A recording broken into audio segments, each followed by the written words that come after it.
Hello friends, I'm Kuldeep Mehta here to teach you.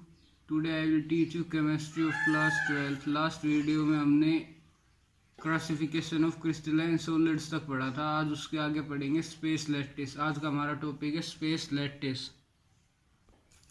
चलो start करते हैं। हमारा टॉपिक है स्पेस लैटिस। तो हमें सबसे पहले पता होना चाहिए होता क्या है स्पेस लैटिस। तो ये एक ज्योमेट्रिकल फॉर्म होती है, ज्योमेट्रिकल फॉर्म जो सिर्फ regular array of points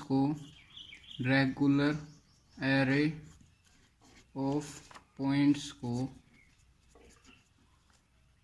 consist करती है किसी भी स्पेस में, 2 डायमेंशनल या 3 डायमेंशनल या 1 डायमेंशनल स्पेस में। तो हम कह सकते हैं the geometrical form consisting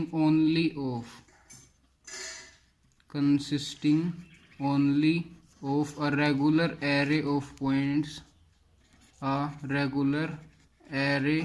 of points in space is called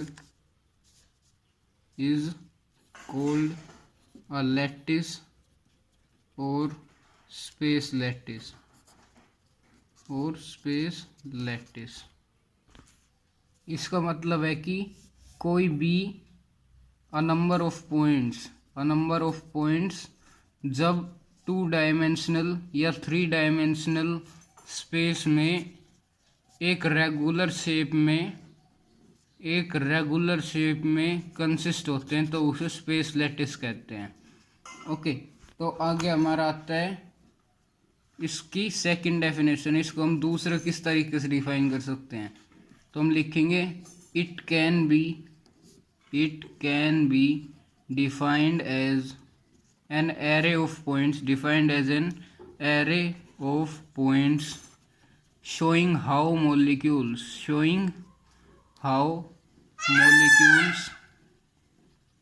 atoms or ions are arranged in different sites in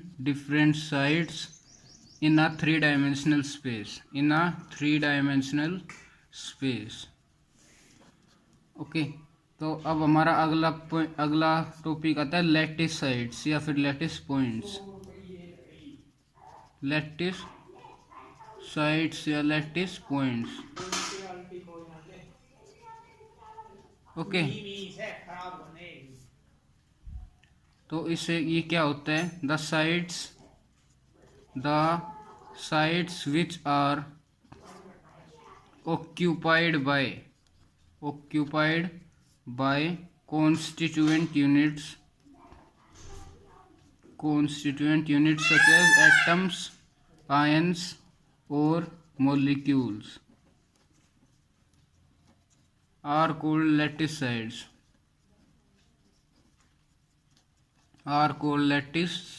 or lattice points।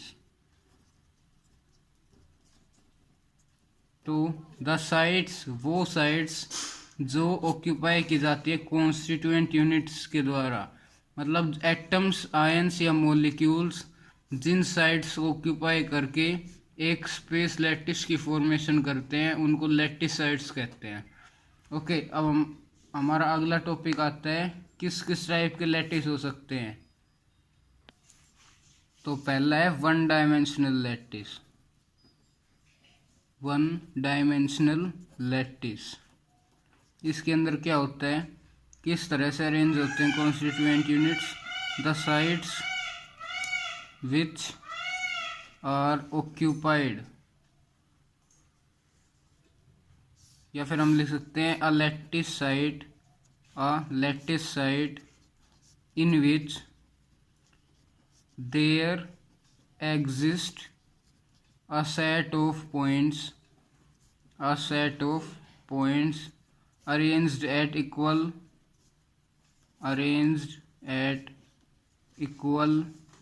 distances along।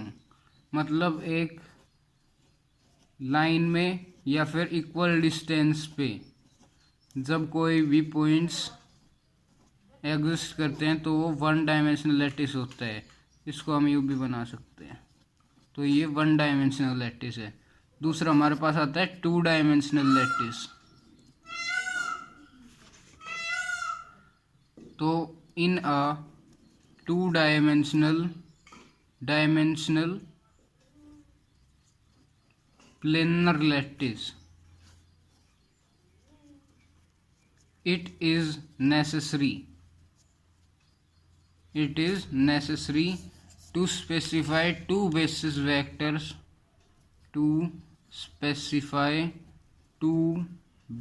vectors A and P and the angle between them। मतलब एक to dimensional lattice के अंदर, ये हम planar lattice की condition की बात कर रहे हैं। Planar two dimensional planar lattice के अंदर ये एक ज़रूरी चीज़ है, इट इज़ नेसेसरी कि हम दो वेक्टर्स को लेके इसको स्पेसिफाई करें। हमने दो वेक्टर्स दिए ए और बी वेक्टर्स, इनको लेके स्पेसिफाई करें और साथ ही इनके बीच में angle between A and B, इनको भी लेके इनको स्पेसिफाई करते हैं। वो हमारे पास टू डायमेंशनल लैटिस होते हैं। अब हमारा तीसरा आता है three dimensional lattice. Three dimensional lattice क्या होता है? टू डायमेंशनल लैटिस के अंदर हम ए और बी दो वेक्टर्स को लेके चलते थे, ऐसे थ्री डायमेंशनल लैटिस के अंदर हम स्पेसिफाई करते हैं थ्री वेक्टर्स के बेसिस पे स्पेसिफाई करते हैं ए बी और सी वेक्टर, और उनके बीच में जो एंगल होते हैं वो एंगल बिटवीन देम। लेकिन ये जो तीन वेक्टर्स होते हैं ये एक क्रिस्टेलोग्राफिक एक्सिस होती है हमारे पास, जो कि तीन होती हैं। थ्री क्रिस्टेलोग्राफिक एक्सिस के ऊपर इनको स्पेसिफाई करते हैं, तो हमारे पास थ्री डायमेंशनल लैटिस होता है। इसको हम लिख सकते हैं in a three dimensional lattice it is required to specify three basis vectors A, B and C along the crystallographic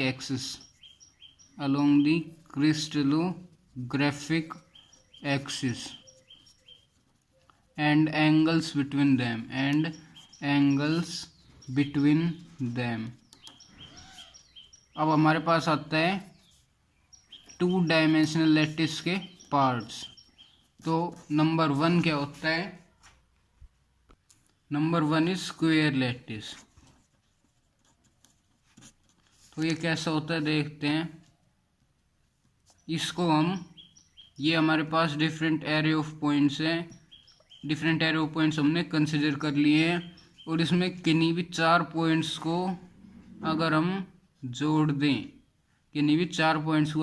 दें तो उसके बीच में हमारे पास 90 डिग्री का एंगल मिल रहा है। इस साइड इसको हम ए वेक्टर नाम दे रहे हैं, इसको हम बी वेक्टर नाम दे रहे हैं। तो यहाँ पे ए इक्वल्स टू बी है और एल इक्वल्स टू 90 है। तो जहाँ पे एंगल 90 डिग्री हो और साइड्स इक्वल तो वो क्या होता है? स्क्वायर। तो ये हमारे पास स्क्वायर लैटिस हो जाएगा। सेकंड हमारे पास आता है रेक्टेंगुलर लैटिस।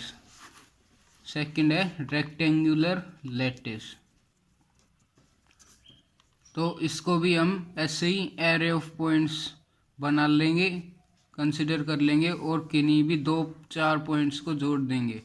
तो हम इसे 90, ये हमारे पास 90 डिग्री का एंगल मिलेगा। ये हमारा ए वेक्टर, ये हमारा बी वेक्टर। तो यहाँ पर ए बी के इक्वल नहीं है, लेकिन एल 90 डिग्री है। एंगल 90 डिग्री और साइड्स नॉट इक्वल, तो ये हमारे पास रेक्टेंगल हो गया। तो इसलिए ये रेक्टेंगुलर लैटिस है। नेक्स्ट आता है, थर्ड आता है हमारे पास हेक्सागोनल लैटिस। तो इसको हम एरे ऑफ पॉइंट्स कंसिडर करेंगे अलग टाइप से थोड़े। इसके लिए हम एक एरे ऑफ पॉइंट्स हमारा ये होगा, दूसरा यहाँ पे होगा और तीसरा जो फर्स्ट एरे ऑफ पॉइंट था उसके जस्ट नीचे होगा। तो इनमें से हम 6 पॉइंट्स को जोड़ेंगे, 2 3 4 5 6। ये हमने 6 पॉइंट्स जोड़ दिए हैं। और अगर इसके सेंटर को हम किन्हीं भी 2 पॉइंट से जोड़ेंगे तो हमारे पास 60 डिग्री का ये एंगल मिलेगा। This is side A and this is side B. यहाँ पे ए इक्वल टू बी होगी और एंगल 60 डिग्री का होगा। तो ये हमारे पास हेक्सागोनल लैटिस होगा। फोर्थ हमारा आता है पैरेललोग्राम लैटिस। तो इसके अंदर हम एरे ऑफ पॉइंट्स कंसिडर कर लेंगे इन अ पैरेललोग्राम टाइप। तो इसके लिए हम एरो बनाएंगे इस टाइप से थोड़े। हम किन्हीं भी 4 एरोज को जोड़ देंगे और इनको जोड़ने पर हमें ये ए मिलेगा, ये बी मिलेगा और ए इक्वल टू बी होगा, लेकिन एल हमें 90 डिग्री नहीं मिलेगा। तो ये पैरेललोग्राम लैटिस होगा।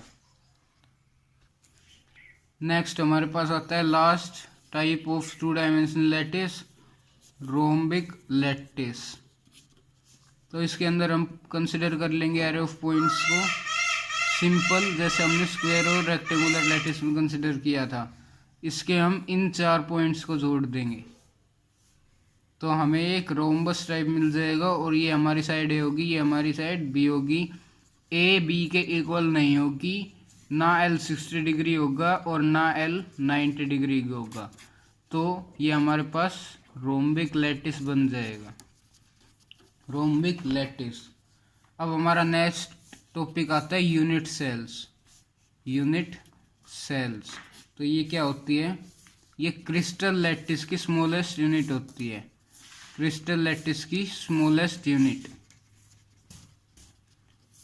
जिसको अगर हम बार बार रिपीट करते हैं तो वो हमें लैटिस मतलब क्रिस्टल लैटिस की फॉर्मेशन करके देता है। क्रिस्टल लैटिस की फॉर्मेशन करके देता है। तो इसको हम कैसे लिख सकते हैं? It is the smallest unit, it is the smallest unit of crystal lattice, of crystal lattice, which when repeated over and again equal to its own dimensions gives crystal of a substance, crystal of a given substance। अगर हम इस unit cell को बार बार repeat करेंगे, ये मान लीजिए हमारे पास कोई यूनिट सेल है और अगर हम इसको बार बार रिपीट करते हैं तो इसी के डायमेंशंस के इक्वल। इसका मतलब है कि ये अगर इसको हम रिपीट करेंगे तो अगर ये यहाँ पे आया दूसरा रिपीट होकर तो इसी डायमेंशंस का हम यहाँ पे लेंगे। अब हमारा नेक्स्ट आता है क्रिस्टल सिस्टम। क्रिस्टल सिस्टम तो ये कितने टाइप्स के होते हैं? 7 टाइप्स के क्रिस्टल सिस्टम हमारे पास होते हैं। तो हमारे पास सबसे पहला होता है क्यूबिक। हम साथ के साथ लिख लेते हैं, ये हमारा सीरियल नंबर, ये हमारा क्रिस्टल सिस्टम।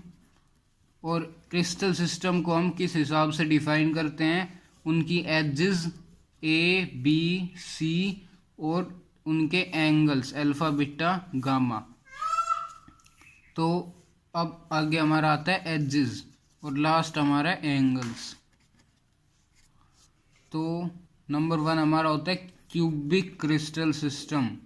इसके अंदर हमारी edges all equal, A equal to B equal to C and angles भी all equal, alpha equal to beta equal to gamma and all are 90 degree. Next हमारा आता है tetragonal lattice. Tetragonal lattice okay. तो ये हमारा, इसमें हमारा होता है A equal to B not equal to C but alpha equal to beta equal to gamma, which is all are equal to 90 degree. Third हमारा आता है ऑर्थोरोम्बिक. ऑर्थोरोम्बिक इसके अंदर हमारे एक भी एज इक्वल नहीं होती, लेकिन angles all equal to 90 degree. Okay. Fourth one हमारा आता है मोनोक्लिनिक. मोनोक्लिनिक तो इसके अंदर हमारी एक भी एज इक्वल नहीं होती और अल्फा गामा के इक्वल होता है जो कि 90 डिग्री होता है, लेकिन बीटा 90 डिग्री के इक्वल नहीं होता. नेक्स्ट फिफ्थ हमारा आता है ट्राइक्लिनिक. ट्राइक्लिनिक इसके अंदर भी same alpha not equal to A not equal to B not equal to C और same alpha not equal to beta not equal to gamma not equal to 90 degree. Sixth हमारा आता है rhombohedral hexagonal. Hexagonal इसके अंदर हमारा हो जाता है A equal to B not equal to C and alpha equal to beta equal to 90 degree and gamma equal to 120 degree. Seventh हमारा आता है रोम्बोहेड्रल. इसका दूसरा नाम भी होता है ट्राइगोनल. तो इसके अंदर क्या होता है A equal to B equal to C and alpha equal to beta equal to gamma, लेकिन 90 डिग्री कोई सा भी नहीं होता. तो इसके अंदर हमने देखा cubic all edges equal and all angles equal. Tetragonal one edge is not equal and all angles equal. Orthorhombic none of the edges equal but all angles are equal.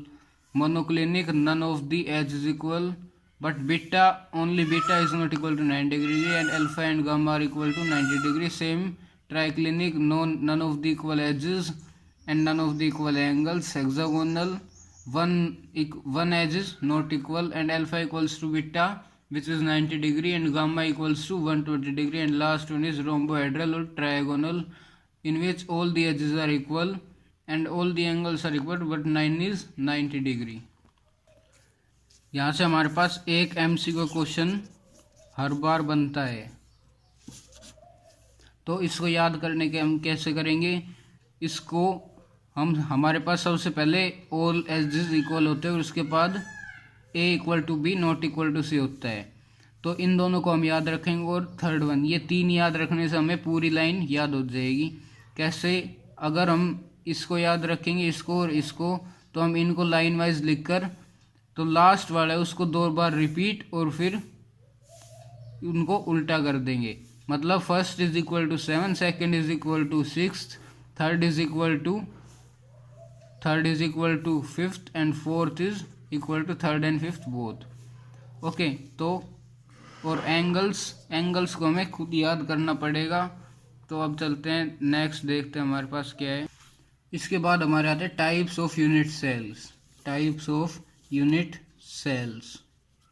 तो हमारे पास बेसिकली मेन 2 टाइप्स होते हैं unit cell के. पहला होता है primitive और simple unit cell. Primitive या फिर सिंपल यूनिट सेल. तो ये क्या होता है, इसके अंदर इस यूनिट सेल के अंदर जो कॉन्स्टिट्यूएंट पार्टिकल्स हमारे होते हैं एटम्स आयंस और मॉलिक्यूल्स, कॉन्स्टिट्यूएंट पार्टिकल्स वो सिर्फ कॉर्नर्स पर प्रेजेंट होते हैं, ओनली कॉर्नर्स. और सेकंड हमारे पास आता है नॉन प्रिमिटिव और इसका दूसरा नाम होता है सेंटर्ड यूनिट सेल. ओके. तो इसमें क्या होता है, इन यूनिट सेल्स के अंदर जो कॉन्स्टिट्यूएंट यूनिट्स होती हैं, कॉन्स्टिट्यूएंट यूनिट्स या पार्टिकल्स एटम्स आयन और मॉलिक्यूल, वो सिर्फ कॉर्नर्स पर प्रेजेंट नहीं होते. कॉर्नर पर तो प्रेजेंट होते ही हैं और साथ ही कुछ अलग पोजीशंस पे भी प्रेजेंट होते हैं, डिफरेंट पोजीशंस पे भी, जैसे कि फेस सेंटर पर, बॉडी सेंटर पर, एंड सेंटर पर, एटसेट्रा. अब देखते हैं नॉन प्रिमिटिव यूनिट सेल. इसके parts of non primitive unit cell. तो हमारा पहला होता है बॉडी सेंटर्ड यूनिट सेल. इसके अंदर हमारे लैटिस पॉइंट्स या फिर कॉन्स्टिट्यूएंट पार्टिकल्स, लैटिस पॉइंट या कॉन्स्टिट्यूएंट पार्टिकल्स कॉर्नर्स के साथ, कॉर्नर्स पे तो प्रेजेंट होती हैं और साथ साथ बॉडी के सेंटर पे, बॉडी के सेंटर पे सपोज ये हमारे पास कोई बॉडी है तो उसके इस सेंटर पे और कॉर्नर्स पे ये प्रेजेंट होते हैं। दूसरा हमारे पास आता है फेस सेंटर्ड, फेस सेंटर्ड। तो इसके अंदर क्या होता है, इसके अंदर हमारे कॉन्स्टिट्यूएंट पार्टिकल्स कॉर्नर्स पे भी प्रेजेंट होते हैं और साथ ही फेसेस के सेंटर्स पे भी, फेसेस के सेंटर्स पे प्रेजेंट होते हैं। सपोज ये हमारे पास कोई क्यूबिक सिस्टम है,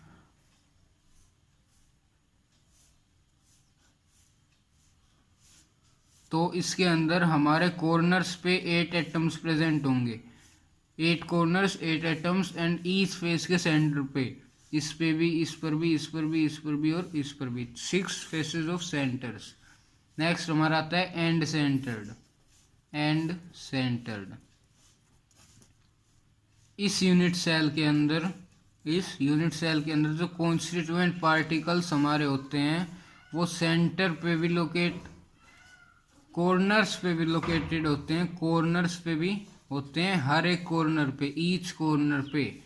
और कोई भी दो एडजेसेंट फेसेस, एडजेसेंट फेसेस मतलब ये और ये, ऐसे कोई भी दो एडजेसेंट फेसेस के ऊपर लोकेटेड होते हैं हमारे कॉन्स्टिट्यूएंट पार्टिकल, जैसे यहाँ पे और यहाँ पर। तो आई होप आपको इतना समझ में आ गया होगा। अब हमारा आता है इन तीनों का कंट्रीब्यूशन किसी भी एटम के अंदर। तो देखते हैं किसका कितना कंट्रीब्यूशन होता है। तो हमारा सबसे पहला रहा सिंपल या प्रिमिटिव यूनिट सेल, सिंपल या प्रिमिटिव, उसके अंदर हमारा कंट्रीब्यूशन होता है कॉर्नर्स पे 1/8, it contributes 1/8 to 1 unit cell. Next हमारा है बॉडी सेंटर्ड, तो it contributes 1 atom to each unit cell, each unit cell. इसका कंट्रीब्यूशन हम 1 लेकर चलते हैं, सिंपल का हम 1/8 लेके चलते हैं। नेक्स्ट हमारा आता है फेस सेंटर्ड, फेस सेंटर्ड का हमारा कंट्रीब्यूशन होता है 1/2, 1/2 टू ईच यूनिट सेल। और लास्ट हमारा एंड सेंटर्ड, इसको हम एंड सेंटर भी कह सकते हैं और एज सेंटर्ड भी कह सकते हैं। तो इसका हमारा कंट्रीब्यूशन होता है 1/4 to each unit cell. Okay, तो अब देखते हैं आगे। तो अगर हम इन सबको इंटर रिलेट करें, बॉडी, फेस, एंड और सिंपल को, तो हमारे पास नंबर ऑफ एटम्स कितने आते हैं 1/8 इंटू ऑक्यूपाइड। ये इंपॉर्टेंट फॉर्मूला है, मैं नेक्स्ट पेज पे लिख देता हूँ। हमारा आता है 1/8 total number of particles, total number of particles in a unit cell, in a unit cell. तो हमारा आता है इसका formula 1/8 into occupied by corners, occupied by corners, plus 1/4 into occupied by edge centres, edge centres. और third हम plus 1/2 into occupied by face centred, face centred, and last 1 occupied by body centred. तो देखिए इस फॉर्मूले को लेकर हमें question करके देखते हैं। इस फॉर्मूला से रिलेटेड हमारे एक न्यूमेरिकल है, a compound is formed by two elements P and Q. The compound crystallizes in cubic arrangement in which P atoms occupy the corners of the cube, and Q atoms are present at face centres. तो हमें compound का formula बताना है। What is the formula of the compound formula. Okay, तो इस question को solve करते हैं। इसका हमारा सॉल्यूशन कैसे होगा। तो हमें दे रखा है कि हमारे पास दो कंपाउंड है पी और क्यू। तो हम लिखेंगे कॉन्ट्रीब्यूशन ऑफ पी